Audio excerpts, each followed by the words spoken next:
소상공인 가게만 노리고 돈을 훔쳐온 40대가 붙잡혔습니다.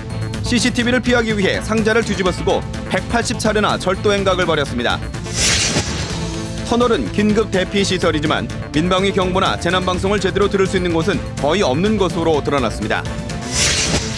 일반인도 취업이 힘든 조선소를 뚫고 들어간 중증 장애인이 늘고 있습니다. 편견을 깨고 적응해가고 있는 모습을 취재했습니다. 항공우주의 꿈을 우리의 힘으로라는 주제로 하는 항공우주엑스포가 개막했습니다. 대한민국 공군 역사 전시회 등 다양한 행사가 펼쳐집니다.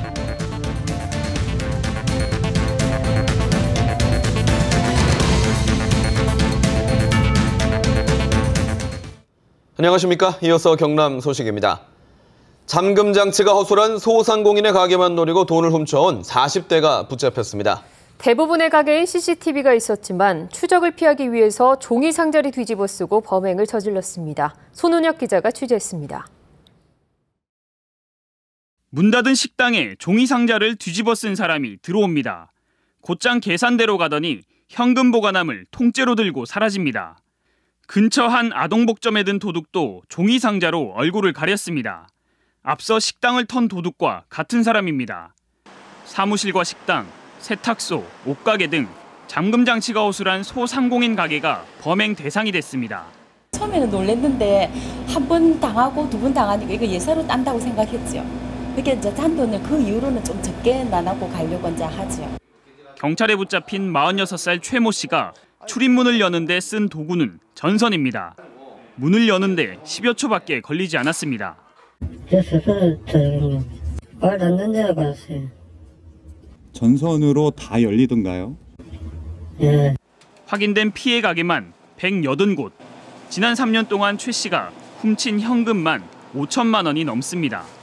휴대전화를 사용하지 않고 사실상 노숙을 해와 경찰에 쉽게 잡히지도 않았습니다. 골목길을 따라서 항상 걸어서 이동하였습니다. 박스를 항상 들고 다녔는데 다른 사람이 볼 때 폐지 줍는 사람으로. 경찰은 최 씨를 절도 혐의로 구속하고 여죄를 수사하고 있습니다. KBS 뉴스 손원혁입니다. 터널은 긴급 상황이 발생할 때 이용할 수 있는 대표적인 대피 시설입니다. 하지만 터널 안에서 민방위 경보나 재난방송을 제대로 들을 수 있는 곳은 거의 없는 실정입니다. 차주하 기자가 취재했습니다. 창원의 한 국도입니다. 즉 굉장히 기술적인 부분인데 그 기술적인 마이너한 터널로 들어가자 라디오 신호가 약해지더니 이내 신호가 끊어집니다. 또 다른 터널도 마찬가지입니다. 터널을 빠져나올 때까지 라디오는 아예 먹통이 됐습니다. 소리가 약할 때도 있고 안 나올 때도 있고 그렇지. 불편하기는 불편하게 조금 민방위 하면은 소리가 들려야 되는데 조금 불편하긴 불편한데. 터널은 시민이 대피하도록 지정된 대표적인 민방위 대피시설. 때문에 터널에서 재난방송을 들을 수 있어야 하지만 전국 도로 터널 가운데 95%에서 라디오를 제대로 들을 수 없습니다. 특히 경남 지역은 도로 터널 170곳 가운데 단 3곳에서만 라디오 신호가 양호할 정도입니다. 또 다른 재난방송 수단인 DMB도 도로 터널 10곳 가운데 9곳에서 수신이 되지 않습니다. 지난해 관련법이 개정돼 터널의 라디오와 DMB 중계기 설치가 의무화됐지만 지켜지지 않은 겁니다. 정부와 지자체는 예고 없이 찾아오는 재난 상황에 대비해서 라디오와 DMB 수신이 불량한 터널에는 하루빨리 중계기를 설치해서 터널이 대피시설로는 지정됐지만 정작 정보를 전달할 수 있는 시스템은 허술한 실정입니다. KBS 뉴스 차주합니다. 조선소 일은 위험한 일이 많다 보니 장애인이 조선소에 취업하기는 불가능에 가까웠는데요. 이런 편견을 깨고 조선소에서 한 몫을 해내는 중증 장애인들이 늘고 있습니다. 김준원 기자의 보도입니다. 지적장애 3급인 송수덕 씨. 송 씨는 지난해 12월 대우조선의 한 협력업체에 취업했습니다. 송 씨가 맡은 일은 대형 선박의 통신망 자재 관리. 처음엔 실수가 있었지만 1년도 안 돼 회사 생활에 적응했습니다. 자재가 많이 들어올 때는 좀 힘들더라도 뭐 해보니까 그렇게 어려운 것도 아니고 좋은 것 같아요. 송 씨처럼 지난해 장애인 고용공단의 추천으로 조선소 협력업체에 취업한 중증 장애인은 24명. 우려와 달리 지금까지 한 명의 퇴사자도 없습니다. 근태 관리가 상당히 잘 돼서 그러니까 한 1년 정도 지나고 나니까 지금 보통 일반 우리 직원들 못지않게 잘 하고 있어요. 그래서 앞으로도 이런 친구들을 한두 명 정도는 더 고용하려고. 올해도 중증장애인 25명이 취업문을 두드렸습니다. 오히려 응시자보다 많은 29개 기업이 채용에 나섰습니다.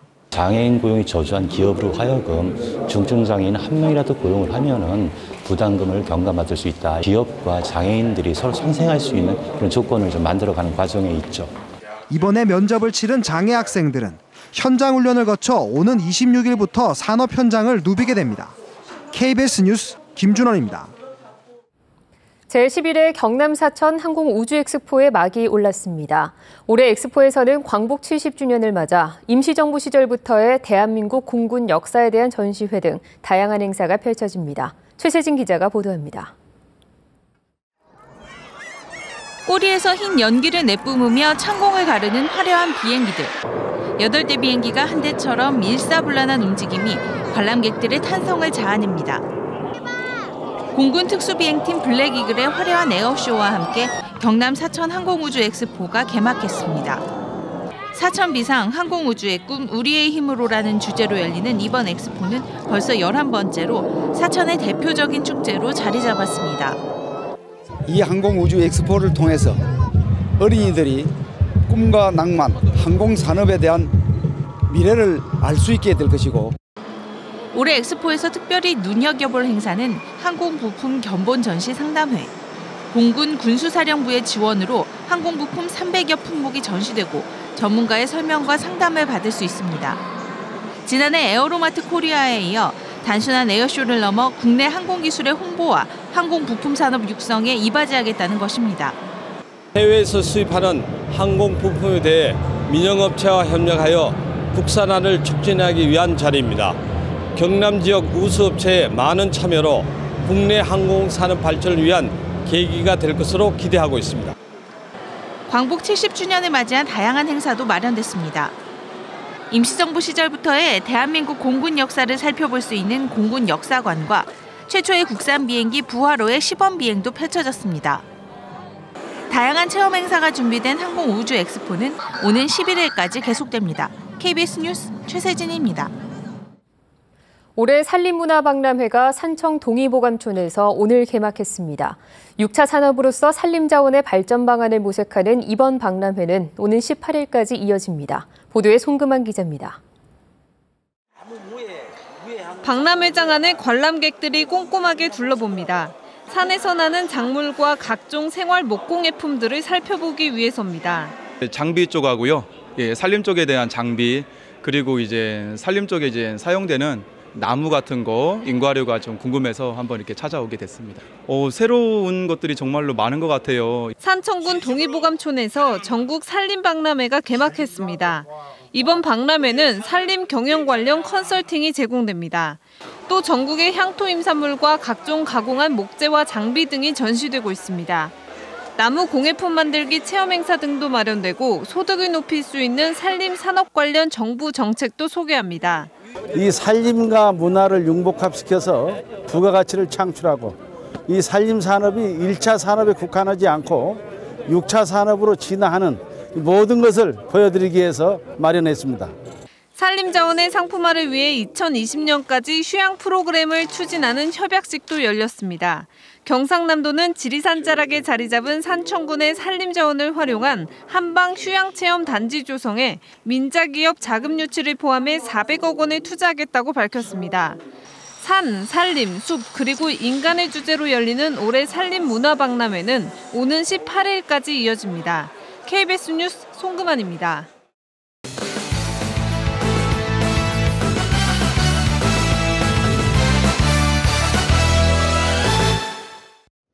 주요 단신입니다. 이주영 의원 등 창원 지역구 국회의원 5명이 오늘 국회에서 기자회견을 하고 창원 지역 선거구가 축소되면 창원 분리를 추진하겠다고 밝혔습니다. 이주영 의원 등은 우리나라 자율통합 1호인 창원시의 현행 선거구는 반드시 보장돼야 하고 인구수 기준에 초과되거나 미달되는 곳이 없어 선거구가 만약 줄어든다면 마창진 분리법안 추진 등으로 대응하겠다고 말했습니다. 12.8 고성군수 재선거 후보자 등록이 오늘부터 시작됐습니다. 현재 5명의 예비 후보가 출마 선언을 한 가운데 고성군 선거관리위원회는 오늘부터 이틀 동안 후보자 등록을 받는다고 밝혔습니다. 고성경찰서는 이번 재선거와 관련해 금품 살포와 향응 제공, 허위사실 유포 등 각종 선거 범죄에 대한 집중 단속을 전개할 방침입니다. 경남 도내 상공회의소 협의회가 진해 글로벌 테마파크 유치에 총력을 쏟기로 했습니다. 창원과 김해, 진주 등 9개 상공회의소로 구성된 경남 상공회의소 협의회는 진해 글로벌 테마파크는 경남 관광산업의 중심이 될 것이라며 정치권과 범도민 참여를 촉구했습니다. 협의회는 창원, 진해 상공회의소를 중심으로 글로벌 테마파크 시민추진위원회를 곧바로 결성해 정부를 상대로 활동을 벌이기로 했습니다. 만 65세 이상을 대상으로 경남 지역 보건소와 지정 의료기관에서 다음 달까지 인플루엔자 백신을 무료로 접종합니다. 질병관리본부는 전국 시군구에 인플루엔자 백신 400만 명분을 공급한 가운데 만 65세 이상을 대상으로 각 지역 보건소와 지정 의료기관에서 다음 달 15일까지 무료 접종을 시행합니다. 지난 1일부터 현재까지 인플루엔자 무료 접종을 받은 대상자는 전국에서 237만 명에 이릅니다. 6.25 전쟁 함안지구 전사경찰관 위령제가 오늘 함안군 대산면 경찰승전탑에서 열렸습니다. 살아있는 참전경찰관 등 500여 명이 참여해 열린 위령제는 낙동강 함안전선에서 북한군의 경태한 승리를 기념하고 전사한 경찰관을 추모했습니다. 특히 올해는 지방경찰청의 도움으로 전투에 참여한 전사경찰관 86명의 명단을 추가로 승전탑에 설치하는 작업을 마쳤습니다. 식료품 가격과 교통비가 하락하면서 지난달 경남의 소비자 물가가 한 달 전보다 0.2% 내렸습니다. 동남지방통계청은 지난달 경남의 소비자 물가지수가 109.88로 지난 8월보다 0.2% 하락했다고 밝혔습니다. 경남 소식이었습니다.